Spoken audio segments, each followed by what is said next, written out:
ಪ್ರೇಕ್ಷಕರ ಮನಗೆದ್ದ ವಿಜಯ್ ದೇವರಕೊಂಡ ನಟನೆಯ ಕಿಂಗ್ಡಮ್ 3 ದಿನದ ಕಲೆಕ್ಷನ್ ಎಷ್ಟು ಗೊತ್ತಾ? ಇವತ್ತಿನ ವಿಡಿಯೋದಲ್ಲಿ ನಾವು ನಿಮಗೆ ವಿಜಯ್ ದೇವರಕೊಂಡ ಅಭಿನಯದ ಇತ್ತೀಚೆಗೆ ತೆರೆಕಂಡ ಕಿಂಗ್ಡಮ್ ಸಿನಿಮಾದ ಬಾಕ್ಸ್ ಆಫೀಸ್ ಕಲೆಕ್ಷನ್ ಬಗ್ಗೆ ಒಂದಿಷ್ಟು ಮಾಹಿತಿಯನ್ನು ಪ್ರಸ್ತುತಪಡಿಸುತ್ತಾ ಇದ್ದೇವೆ. ಅದಕ್ಕೂ ಮುಂಚೆ ಯಾರು ನಮ್ಮ ವಿಡಿಯೋ ಅನ್ನು ಹೊಸದಾಗಿ ನೋಡ್ತಾ ಇದ್ದೀರಾ, ವಿಡಿಯೋ ಇಷ್ಟ ಆದ್ರೆ ಸಬ್ಸ್ಕ್ರೈಬ್ ಮಾಡಿ ಮತ್ತು ಸಪೋರ್ಟ್ ಮಾಡಿ. ಬನ್ನಿ ವಿಡಿಯೋ ಶುರು ಮಾಡೋಣ. ಗೀತಾ ಗೋವಿಂದನ್, ಅರ್ಜುನ್ ರೆಡ್ಡಿ ಸಿನಿಮಾ ಮೂಲಕ ಟಾಲಿವುಡ್ನಲ್ಲಿ ಮಿಂಚಿದ್ದ ನಟ ವಿಜಯ್ ದೇವರಕೊಂಡ ಅವರು ಸದಾ ಒಂದಲ್ಲ ಒಂದು ವಿಚಾರದಿಂದ ಸುದ್ದಿಯಲ್ಲಿರುತ್ತಾರೆ. Dear comrade, Taxiwaala, the family star ಸಿನಿಮಾಗಳು ಫ್ಲಾಪ್ ಆದ ಬಳಿಕ ಇವರಿಗೆ ಸಿನಿಮಾ ಆಫರ್ಸ್ ಬರುವ ಸಂಖ್ಯೆ ಕೂಡ ಕಡಿಮೆಯಾಗುತ್ತಾ ಬಂದಿದೆ.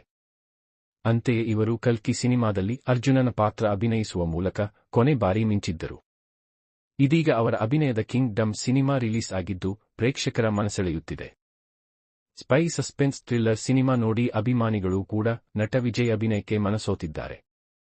ಈ ಮೂಲಕ ಬಾಕ್ಸ್ ಆಫೀಸ್ನಲ್ಲಿ ಕೂಡ ಈ ಸಿನಿಮಾ ಹೊಸ ದಾಖಲೆ ನಿರ್ಮಿಸುತ್ತಿದೆ ಎಂದರೂ ತಪ್ಪಾಗದು. ಗೌತಮ್ ತಿನ್ನೋರಿ ನಿರ್ದೇಶನದ ಕಿಂಗ್ಡಮ್ ಸಿನಿಮಾ ಪ್ರೇಕ್ಷಕರಿಂದ ಭರ್ಜರಿ ರೆಸ್ಪಾನ್ಸ್ ಪಡೆಯುತ್ತಿದೆ. ಜುಲೈ 31ಕ್ಕೆ ಈ ಸಿನಿಮಾ ತೆರೆ ಕಂಡಿದ್ದು ಮೊದಲ ದಿನಕ್ಕೆ 18 ಕೋಟಿ ರೂಪಾಯಿ ಕಲೆಕ್ಷನ್ ಮಾಡಿದೆ.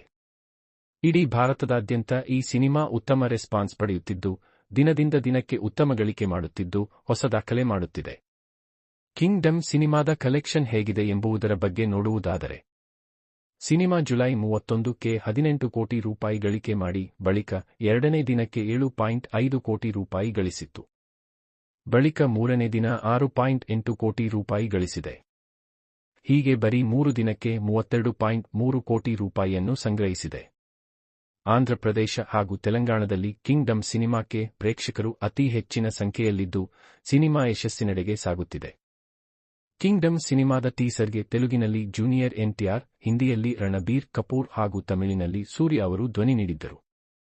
ಹೀಗಾಗಿ ಟೀಸರ್ ಮೂಲಕ ಜನರಿಗೆ ಕುತೂಹಲ ಮೂಡಿಸಲಾಗಿತ್ತು. ಇದೀಗ ಸಿನಿಮಾ ರಿಲೀಸ್ ಆದ ಬಳಿಕ ಬಹುತೇಕ ಥಿಯೇಟರ್ನಲ್ಲಿ ಹೌಸ್ಫುಲ್ ಕೂಡ ಆಗಿದೆ. ಈ ಸಿನಿಮಾ 130 ಕೋಟಿ ರೂಪಾಯಿ ಬಜೆಟ್ನಲ್ಲಿ ನಿರ್ಮಿಸಲಾಗಿದ್ದು ನಟ ವಿಜಯ್ ದೇವರಕೊಂಡ ಅವರು 30 ಕೋಟಿ ಸಂಭಾವನೆ ಪಡೆದಿದ್ದಾರೆ ಎಂದು ಕೂಡ ಸುದ್ದಿಯಾಗಿತ್ತು.